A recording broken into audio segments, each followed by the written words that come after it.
Greetings, y'all. Heard you missed me. I'm back. Another video. Aren't you thrilled? So today, I wasn't going to do a video about this, but as the day wore on, I decided, yeah, I think I really should talk about this because of how much this album meant to me. It's January 9th, 2024. 40 years ago, on January 9th, 1984, this album was released, Van Halen's 1984. And I know what you're saying. You're saying, ay, ay, ay, here he goes again, talking about Van Halen. Hasn't he done that enough? Hasn't he exhausted everything there is for him to say about this band? And yes, probably. But this album just really meant so much to me as a kid and in my appreciation for music, or getting me into music, that I felt like I couldn't let the day go by without acknowledging that. This is the first record that I couldn't wait to buy, that I was anxious to buy, and had the date when it was being released circled on my calendar, and was like, I got to get a ride to the record store as close to that date as possible to get this album. So that's when I think of this album, I think of that, how anxious I was to buy this. A lot of that started, the month previous when Jump, the song and the video, hit the airwaves. I loved the song instantly. I know people say at the time it was a little polarizing to Van Halen fans because of the synthesizers. I didn't care. I loved it day one. Loved the video when I first saw it, probably on Friday night videos because we didn't have MTV back then.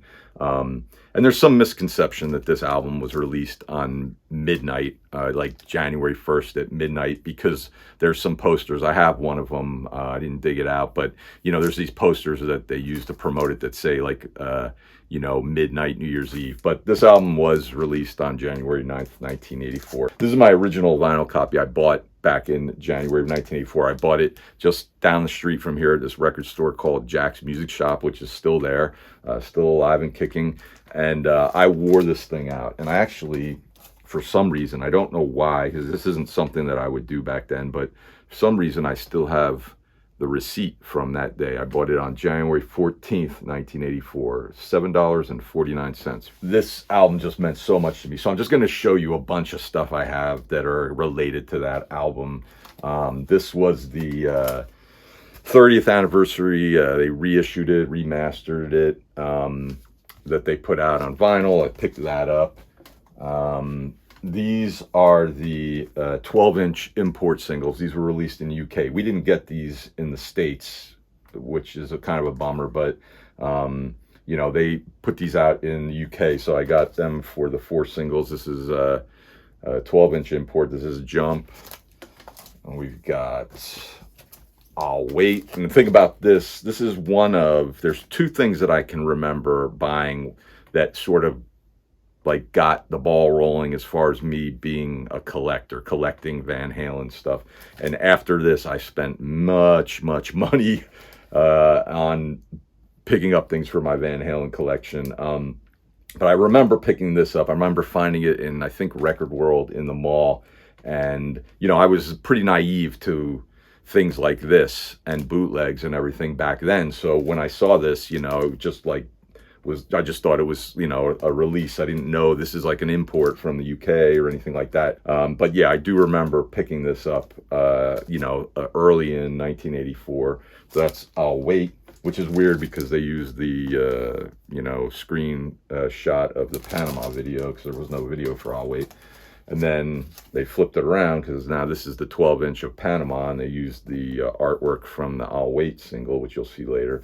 So that's Panama, and then, of course, the final single, Hot for Teacher. They released 4 singles from this album. Those were the 4. Jump, obviously, hit number 1, I think, for 4 or 5 weeks. Just a massive hit, biggest hit of their career.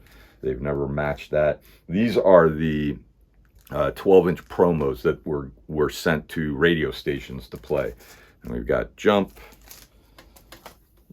and we've got I'll Wait. And they'd sometimes tack on album cuts like this, Drop Dead Legs, for the DJs to play, but they're mostly the singles. And we got Panama. and Hot for Teacher. And the Hot for Teacher has the LP version and an edit version, so you know the DJ could decide which one they want to play, or not so much the DJ, probably the program director. So like I said, that I'll Wait 12-inch import was like one of the first kind of like, you know, collectible things that I bought for the band.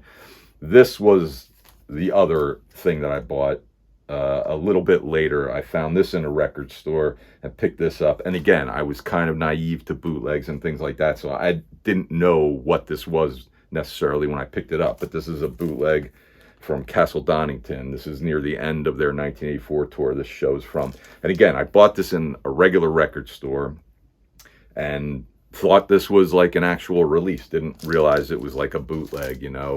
I wasn't really aware of those at that time, but picked this up. And I had a ton of bootleg Van Halen records, and I've sold a lot of them off. But this one I can't bring myself to part with because of the sentimental reasons, because of being the first one I picked up. This is a 12-inch that was released only in Japan, kind of a promo to you know, promote the band and the album. I don't think they toured in Japan, so maybe that's why they sent this over there. But this is, pardon my language, I didn't name it, they did. This is Van Halen Rapes Japan. This is kind of like a best of collection that they put out. And like I said, this was only released in Japan. I think it's a promo, I think. So it was, you know, probably sent to like radio stations and stuff like that. These are just some record store flats that they would send to the record stores just to, you know, put up to promote the album and stuff. So then we've got the cassette, Van Halen cassette. I also got a UK version. The difference here, the US one is on the white cassette. The UK is like a clear one. And then we've got the 45s that were released for the album. These are all US pressings. This is Jump, of course, the first single, and I'll Wait, Panama. And then Hot for Teacher, they did two versions of it. They put out the regular picture sleeve with a 7-inch, and then this wallet version, which this pops out. It's like a 4-paneled poster, a little mini poster that you get. So that was the releases for Hot for Teacher. Then, of course, the CDs released. This is the remastered version of the CD. I bought the original one, but I gave it away when I got that one. But here's the long box that it came in. Y'all remember these? I cut it up. I wish I had left it the way it was, but whatever. This is the Japan CD that I got out of a box set. And this is the mini LP version from Japan. Then these came out in the 90s, but they're related to 1984, so I thought I'd show them. These are some CD singles. They didn't have CD singles when the album came out in 1984, but years later, to promote the Best of album, they released a few CD singles for Jump, and here's this one. And this one in a slimline case. And then they put out this in a card sleeve. This is a double single one with Jump and I'll Wait on it. And one other little bootleg homemade CD I have. This is from February 20th, 1984. Van Halen was on the Rockline show on the radio with Bruce Cockburn. I think it's Dave, Al, and Mike. Ed is not there, but this is just a historic, like, listen. This show is like just in the you know, Van Halen fans are aware of this show. It was just insanity on the radio. Bruce Cockburn had no control over what was going on. The band just took over, and it's if you're a fan of the band, this is, and you've never listened to this, I highly recommend you do. You really should. I digitized this and put it up on YouTube, so I'll put a link below in the description or the comments or something if you want to go take a listen to it. Highly enjoyable, entertaining conversation with the band and Bruce. Couple other things. This is backstage pass from the tour. This is a patch with the Western Exterminator guy that they used on all their merch.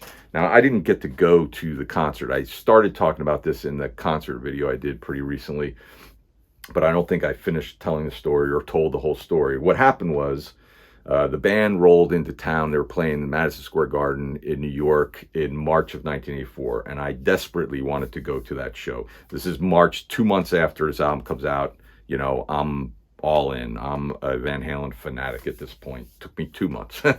But I wanted to go to the show. The show was already sold out. We didn't have tickets or anything. I talked to my friends. We wanted to go see the show. Now, if you're not familiar with Madison Square Garden in New York City, the deal is Madison Square Garden's right above Penn Station. So, like, you take the train into Penn Station, you go up the escalator, you're at the Garden. So it's not like a scenario where you needed to go into the city and maneuver around the city and get to the arena and then find your way back at midnight. Because we were pretty young at that time. We were probably 13. So our parents, you know, weren't necessarily ready to like send us into New York City at night by ourselves with no parental supervision. But my mom, she was kind of 50-50. She was like, if your friends are all allowed to go, then you can go. We found a scalper who was selling tickets, you know, because the show was sold out. So my mom said, if your friends can go, you can go. So one by one, I went to my friends, you know, here's the deal, blah, blah, blah. And, you know, this one, no, my mom won't let me go. No, my parents won't let me go. No, yeah. So nobody could go. So I wasn't able to go, which was a bummer. I really wanted to see that show. And who knew at the time that I would never get the chance to see that band ever again. So what can you do? Wah, wah, wah. Oh, well, what can you do? But I did buy this t-shirt. I think I bought it from one of the record clubs, which sell merchandise every now and then. But I bought this, you know, baseball jersey with the little smoking baby on the cover. On the back, it's got Ed's guitar. Closest thing I got to a concert t-shirt from the tour. And I wore the hell out of that. Speaking of Western Exterminator, a little while ago, this back in like the 90s when I lived out west, I contacted Western Exterminator and was like, hey, do you guys sell any t-shirts or anything? I just wanted to get a t-shirt with that logo on the front. And they didn't sell them, but they just mailed me a t-shirt, which was pretty cool, and I still have here. So like I said, I collected so much Van Halen stuff after 1984 came out. Spent tons of money on it, lots of time going to shows, buying this stuff. I have, this is the ad for Panama. This was like on the back of Billboard magazine. I didn't go to the tour, but I did get the tour program. Unlike previous tours or most tours, they didn't have a program like a book like a lot of tours do. They decided for this tour to put out like a poster or fold out book. So this all folds out, and pictures of the band there, and then ultimately it folds out to a poster you could put on your wall of the band. So they did that instead of the traditional tour program. This book, I don't know really the whole story behind this, but this came out, you know, if not after the tour, when the tour had, you know, progressed pretty long, whatever the hell that means. This is called Van Halen Live. It's a nice little book. It's essentially what you would think the tour program would have been if it hadn't have been a poster fold out like that. You know, it's just a bunch of pictures of the band, you know, live. Pretty cool. I think I got this on eBay years and years and years ago. For whatever reason, I'm not a musician, but I would buy the Van Halen songbooks that would come out, and for some reason I have two copies. One's in like almost mint shape, the other one's a little bit beat up. Maybe that's why I have two of them, but for some reason I have two copies. But I would pick these up. Obviously, like I said, I wasn't a musician, but I'd pick them up because they'd always have like photos and stuff in them, and you know, I just kind of was into collecting anything and everything I could get my hands on for the band, you know. So I would do that. Like, for instance, the 1984, the Ultimate Van Halen Trivia book. Just a whole bunch of, nothing special, just a whole bunch of things. Somebody essentially just printed out and sold this thing, you know. I'm sure I could probably get all of those, right? Another thing here, we've got the Anubis Lookbook series, like the size of a vinyl record. And, you know, just a whole bunch of pictures of the band, some text. So yeah, And that's pretty much the whole 1984 adjacent collection I have for the band. Like I said, this album just meant so much to me. When I got that vinyl from Jack's, I wore that thing out. I just listened to it constantly. I mean, I just loved the videos, the whole vibe of the band. You know, I mean, who knew at that time that they didn't get along that well? I mean, we didn't know that at the time, you know, like it just seemed like the coolest group of dudes playing this great music that we loved, and they were just having the most fun, you know. And if people think of the 80s, they always think people were just having this a blast and just, you know, excess and what have you, and Van Halen just perfectly kind of like, you know, personified that that idea and everything. But I just love that album so much. And like I said, it's the first album that I can remember like just like running out and buying as soon as possible. You know, that later on I would be more aware of stuff like that, but this was the first time. And so I just kind of wanted to kind of go through this. By all means, let me know of any kind of connection you have to this album. Maybe you hated it, and you could tell me that too. But thank you for tuning in. Thank you for listening to me blab on about Van Halen one last time, and we'll see you another time.